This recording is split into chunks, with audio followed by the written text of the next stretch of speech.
ATILRA, Trabajadores Lecheros de Argentina, promueve la educación, la salud, la cultura y el deporte. ATILRA, 70 años, alimentando los sueños argentinos.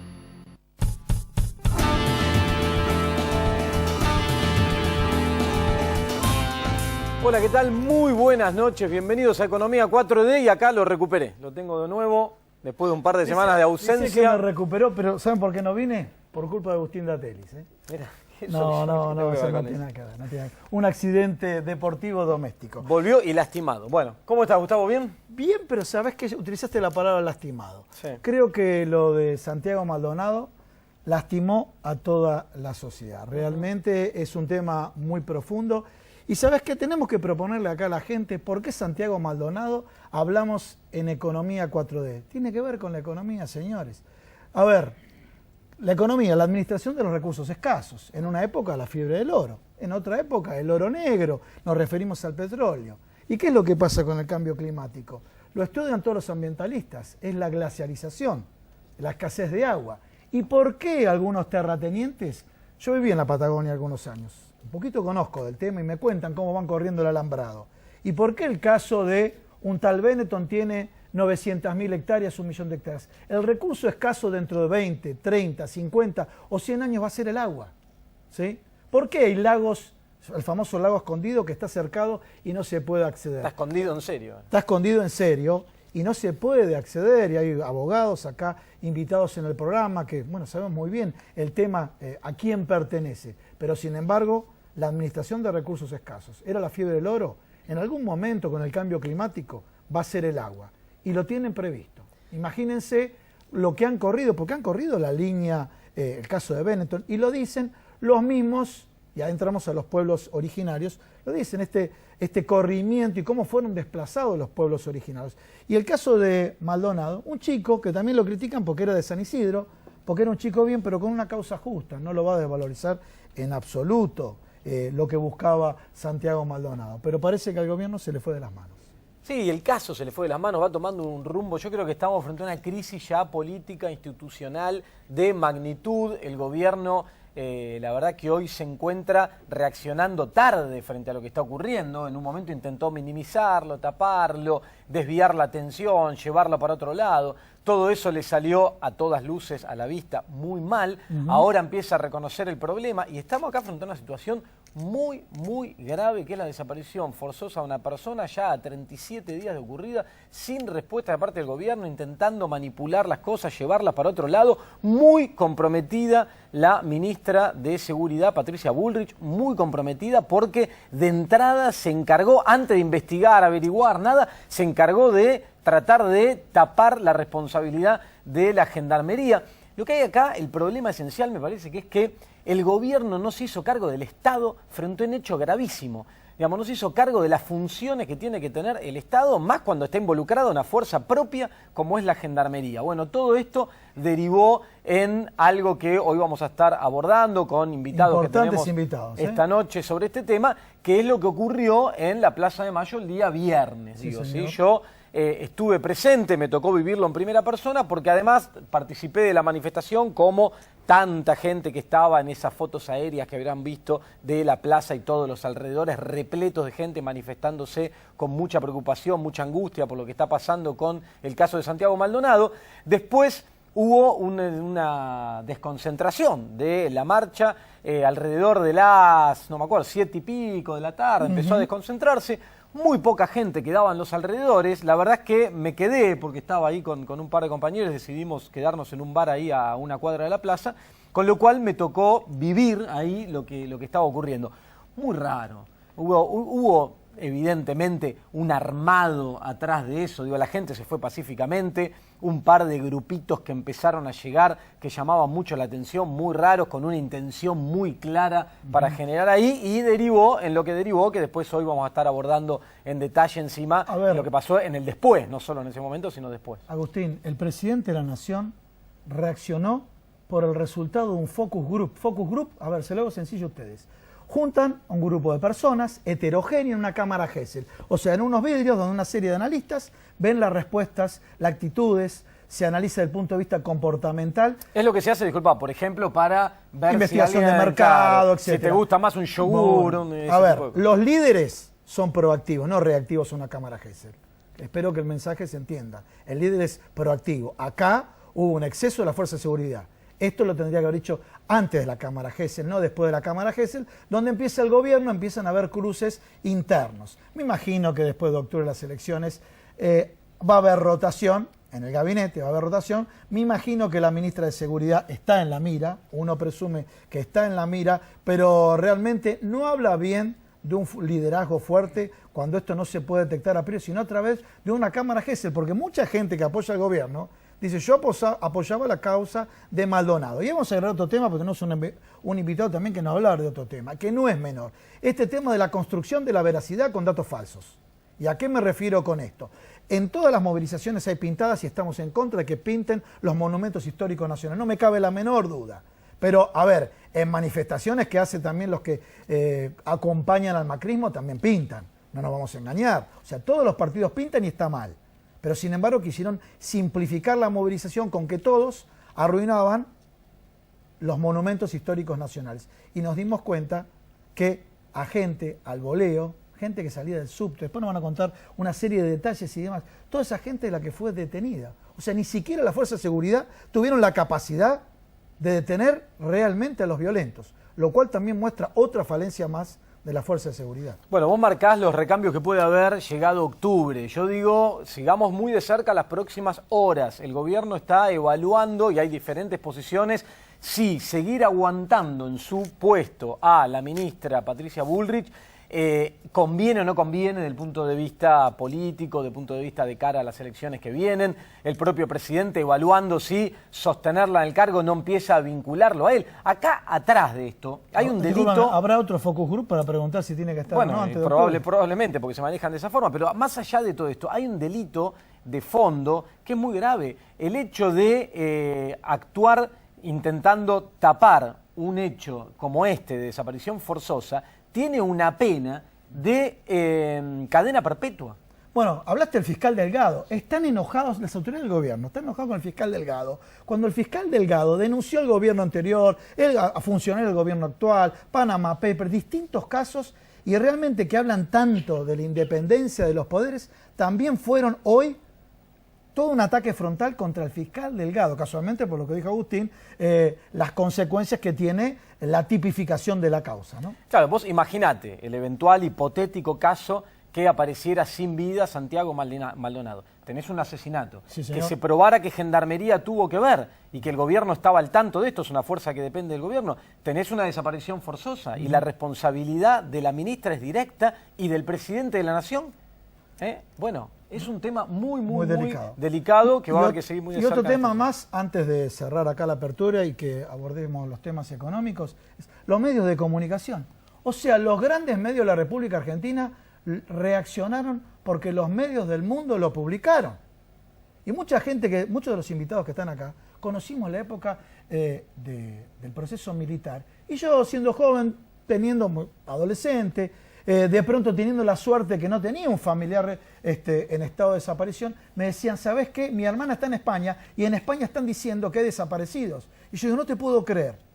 Acá pasó lo mismo. Una fotografía más recortada de lo que pasaba en esa época. Los medios internacionales lo publicaron y salieron los dos medios de mayor circulación del país a hablar del tema después de esta repercusión internacional. Con el título buscado, ¿no? Sí. El título buscado por ellos mismos, que era conflictos y disturbios en la plaza y no masiva movilización impedido por la aparición con vida de Santiago Maldonado. Pero para empatar te agregan ahora a Nisman, empiezan a agregar causas que existen, que hay que seguir y demás, pero ahora vuelven nuevamente con Nisman, con una serie de causas contra funcionarios del gobierno anterior, a ver si de alguna manera pueden disuadir el tema de Santiago Maldonado.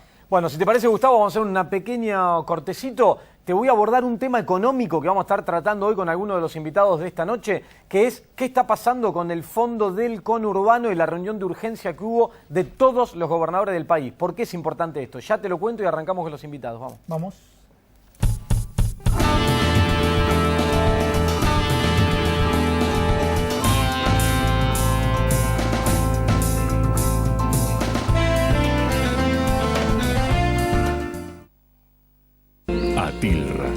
Trabajadores Lecheros de Argentina promueve la educación, la salud, la cultura y el deporte. ATILRA, 70 años, alimentando los sueños argentinos. Esta es la bolsa de valores, la de los valores que realmente importan. Un lugar donde se invierten las acciones que nos hacen crecer como personas. Aquí encontramos a los inversores de la vida. Yo me convertí en inversor de la vida cuando entendí que no me estaba comprando un auto, no. Estaba invirtiendo en conocer lugares nuevos y que no estaba levantando 4 paredes.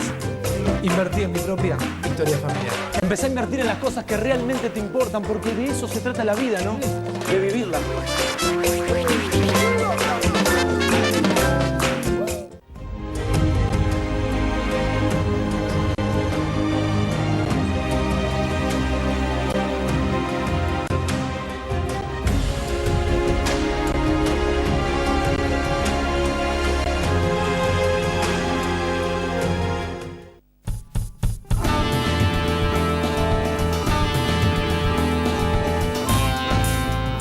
Bueno, seguimos acá en Economía 4D. Como te decía recién, te voy a contar qué es lo que pasa, porque hubo una reunión de urgencia de todos los gobernadores, prácticamente todos los gobernadores del país, para marcar una postura firme en contra de algo que puede llegar a ocurrir, que es el hecho de que la Corte Suprema de Justicia falle en favor de una presentación que hizo la gobernadora de la provincia de Buenos Aires, María Eugenia Vidal, que tiene que ver con el restablecimiento y el quite de la quita del tope de lo que se llama el Fondo del Conurbano. Te cuento rápidamente una breve reseña histórica para que se entienda qué hay atrás de esto y de dónde viene esto. El reclamo de la provincia de Buenos Aires es que recibe en transferencias desde el gobierno nacional menos de lo que la provincia aporta al gobierno nacional, ¿sí? Y que entonces esa situación asimétrica hace que la provincia no cuente con los recursos necesarios para poder sostener todas las demandas que la provincia tiene que atender.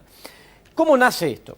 En el año 1973, ¿sí? Existía en ese momento una ley convenio, la ley 20.221, que hizo que la provincia de Buenos Aires llegue a percibir por coparticipación es esto, es los recursos que recibe la nación, cómo los transfiere y los distribuye entre las provincias.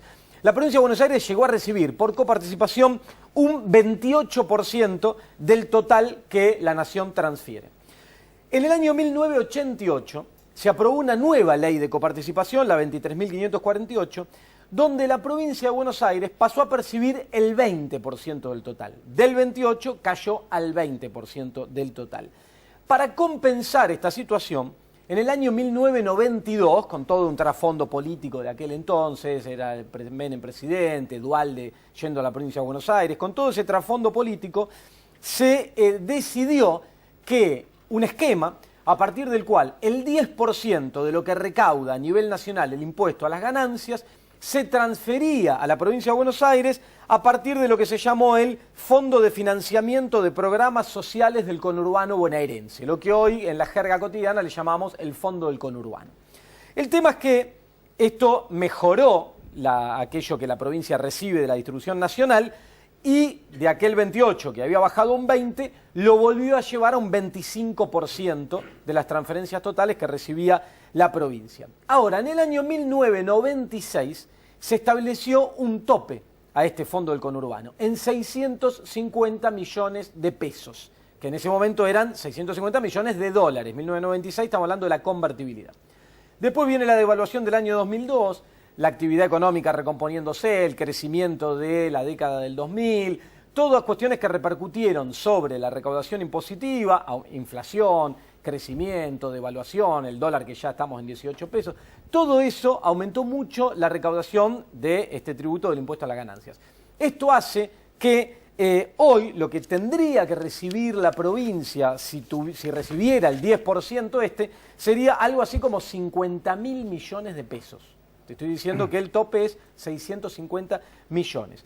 ¿Qué es lo que pasó a partir de esta situación? Del 25% que la provincia recibía en 1996, pasó a recibir el 18% en la actualidad. O sea, recibía el 28%, había bajado al 20%, lo recomponen al 25% y a partir de esta situación vuelve a recibir el 18%, menos de lo que recibía en aquel año 1973, el peor de los mundos. Bueno, a partir de esto, empiezan a surgir muchas comparaciones que llaman la atención. Por ejemplo, ¿cuánto recibe hoy la provincia de ese 10% que debería recibir del impuesto a las ganancias? Bueno, el 0,15% nada más. O sea, es mucha la diferencia que pierde.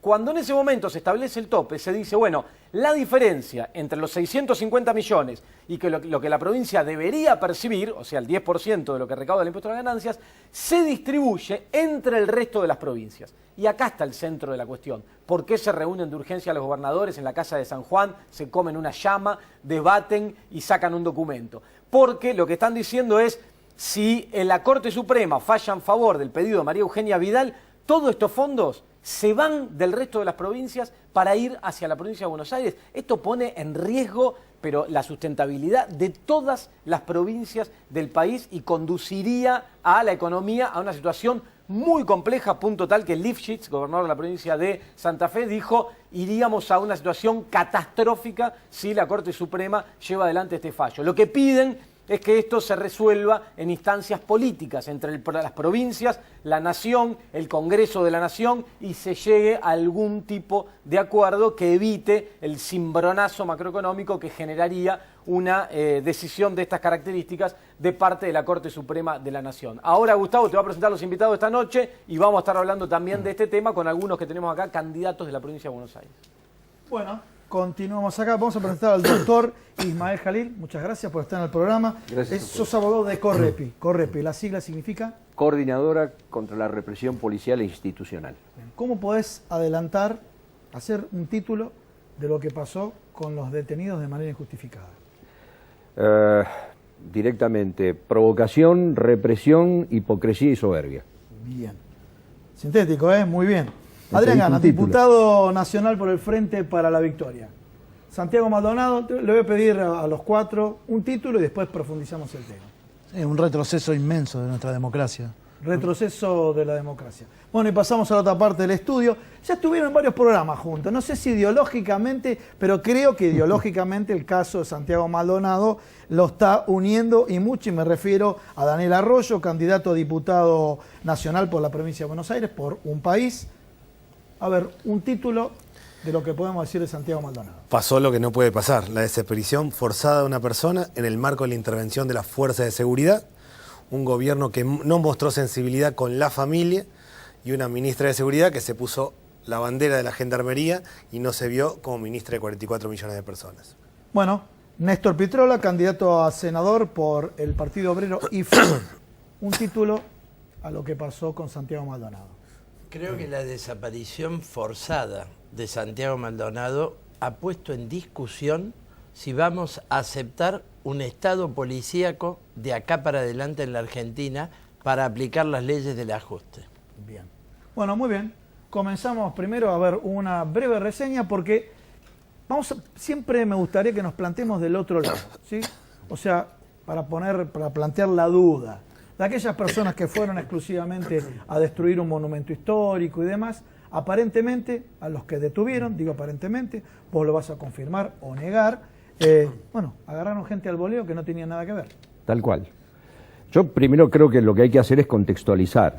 La marcha era una marcha multitudinaria, pacífica, que además venía marcada por un gran espíritu de unidad que surgió por los esfuerzos del Encuentro Memoria, Verdad y Justicia, que convocamos a una marcha de esas características, como se dio, como se pudo palpar, como se pudo ver. Obviamente la marcha así molestaba y seriamente al gobierno porque lo que iba a ocupar la portada, la tapa de los diarios, los portales de internet, el horario central de televisión, etcétera, era que en la Argentina cientos de miles de personas salían a reclamar por la aparición con vida de Santiago Maldonado. Evidentemente apostaron a un quiebre de la marcha y no lo lograron. Y entonces después apareció esta operación política para poder ganar con los incidentes y desplazar el eje. En ese contexto armaron esto. Es muy interesante escuchar la modulación policial donde un policía, evidentemente ajeno a la maniobra, dice que los tiene localizados y ahí a un borde de la plaza. O sea, ahí tiene localizados los violentos. Y recibe la orden de no intervenir. Y la misma voz que dice no intervenir, después le dice ahora quiero detenido, ahora detengan. ¿Cuánto tiempo después? Un rato después, no cuando este hombre le decía que ahí podían intervenir. Quería detenidos, pero no esos detenidos. Quería... Exactamente, exactamente, lo cual ya... Ahora bien, empezaron a detener gente. Y después aparece lo insólito, y no tanto, que es que escriben en el expediente cosas tales como detenemos a José Domingo Morales, Sí. de 46 años de edad, Ujú. en las inmediaciones de la pirámide de la Plaza de Mayo. En ese momento estaba tirando una molotov, tirando cascotes, revoleando vallas, pintando la pirámide, lo que se les ocurra. 20 y 18. Ahora bien, aparecen imágenes de José Domingo Morales en Bernardo de Irigoyen y Avenida de Mayo, en un bar que está ahí nomás, en el que este hombre estaba comiendo una pizza con 2 personas más y paga con un ticket, paga el ticket con una tarjeta Visa, una consumición de 320 pesos a las 21:46. Bien. Además, O sea, ese estaba con una pizza tirando las molotov. bueno, Y a salvo la que se distancia. considere Y que a la la distancia, aceituna, a la distancia, claro, sí, claro, 500 metros. que considere, claro. Ese es un caso. Está el caso de Xenia, esta chica que salía del subte, que ni siquiera había estado en la marcha. Sale del subte y es ahí donde la casan. O este otro chico, Micael Maggi, que también estaba con un bolso, pasaba, miraba, le tiran el gas pimienta en la cara. Esa es la filmación que ustedes vieron desde un balcón, Sí. ese Sí. chico que hace... Bueno. O el otro chico Vázquez, que venía de su trabajo con una laptop encima y se dedicó a filmar porque vio los incidentes, también se lo llevaron. Ni hablar de los periodistas, de los compañeros de ustedes, de la Red Nacional de Medios Alternativos, que también estaban filmando y a quienes les imponen que dejen de filmar. Digamos, todo esto, en todo este contexto, lo que hicieron fue una técnica que ya los franceses hacían en Argelia, digamos, la razzia, la incursión violenta por sorpresa sobre una población civil indefensa. Esto es lo que han hecho a partir de la responsabilidad que nosotros hacemos responsables, desde el gobierno nacional hasta el gobierno de la ciudad, pasando por cada una de las cabezas en materia de seguridad. Con un detalle no menor, Cuando se los traslada, porque esta es una primera parte, la segunda parte es todo lo que sufrieron esas 31 personas detenidas de esa manera y en las condiciones en que estuvieron detenidas. Y yo rescato lamentablemente 2 cuestiones. Una es el apriete que reciben con palabras tales como colaboren porque si no son los próximos desaparecidos, y la otra las vejaciones que sufrieron, por ejemplo, las chicas que fueron filmadas desnudas por personal policial en el lugar de su detención. Disculpa, pero vos lo que pasa es que sos abogado, trabajás permanentemente en este tipo de situaciones y de pronto la capacidad de sorpresa no es tan grande como puede ser la nuestra. Decirle a una persona, vos podés ser el próximo desaparecido, es una barbaridad.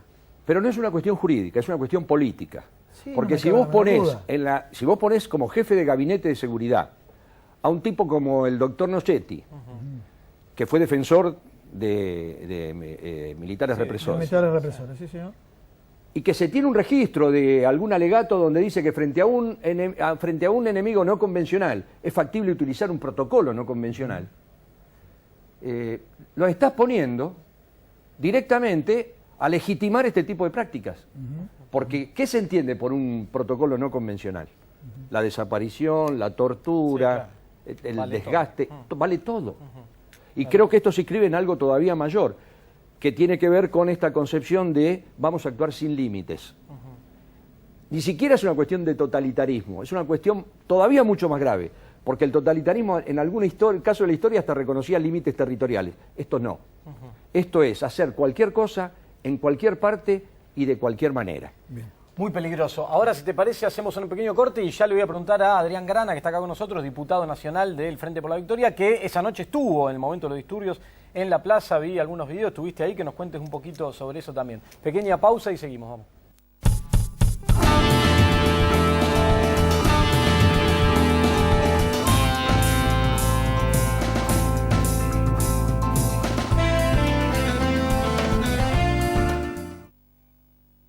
ATILRA, Trabajadores Lecheros de Argentina promueve la educación, la salud, la cultura y el deporte. ATILRA, 70 años, alimentando los sueños argentinos.